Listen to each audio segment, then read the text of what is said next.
જાનકી જીતનભાઈ ડોબરિયા છે। હું શ્રી કડીબાઈ વિરાણી કન્યા વિદ્યાલય ધોરણ 9 માં અભ્યાસ કરું છું। આજે હું પર્યાવરણ વિષય પર મારી સ્વરચિત કૃતિ રજૂ કરવા માંગુ છું કે જેનું શીર્ષક છે પર્યાવરણની વેદના। સૌરમંડળ પરની પૃથ્વીનું સૌંદર્યતા છે પર્યાવરણ।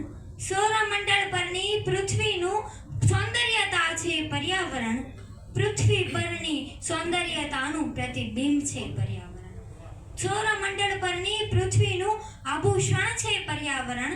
સૌરમંડળ પરની પૃથ્વીનું આભૂષણ છે પર્યાવરણ। પૃથ્વીની સૌંદર્યતાનું પ્રતિબિંબ છે પર્યાવરણ।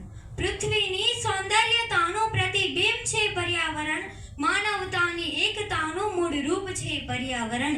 પ્રાણી જગતની એકતાનું મૂળ રૂપ છે પર્યાવરણ। કોણ જાણે શું થયું છે આ પર્યાવરણને?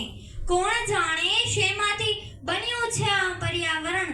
હજારો વખત માનવીના દગા સહ્યા પછી પણ ફરી મિત્ર બની ઊભું રહ્યું છે આ પર્યાવરણ। ફરી મિત્ર બની ઊભું રહ્યું છે આ પર્યાવરણ। અરે આજે તો ઇમારતોના જંગલો ભરાઈ રહ્યા છે આ પર્યાવરણમાં। અરે આજે તો ઇમારતોના જંગલો ભરાઈ રહ્યા છે આ પર્યાવરણમાં। અને આ મિત્ર સાથે જ દુશ્મનાવટ કરી રહ્યો છે આ માનવી। અને આ મિત્ર સાથે જ દુશ્મનાવટ કરી રહ્યો છે આ માનવી। કર્યો પર્યાવરણ પ્રદૂષિત અને માનવી ઉત્સવ મનાવે ધન વૈભવનો।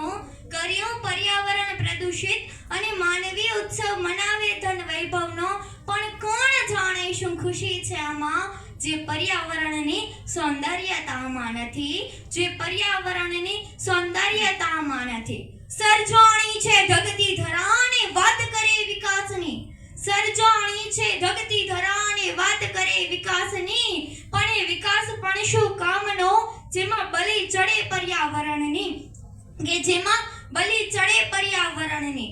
મન હળવું કરવા સાંભળે બ્લૂટૂથ પણ ભૂલે પર્યાવરણનું મનોરમ સંગીત।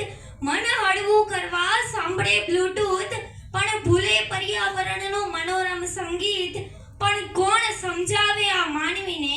પણ કોણ સમજાવે આ માનવીને કે પર્યાવરણથી મોટું આ જગમાં કોઈ સ્વર્ગ નથી? કે પર્યાવરણથી મોટું આ જગમાં કોઈ સ્વર્ગ નથી। અસ્તુ।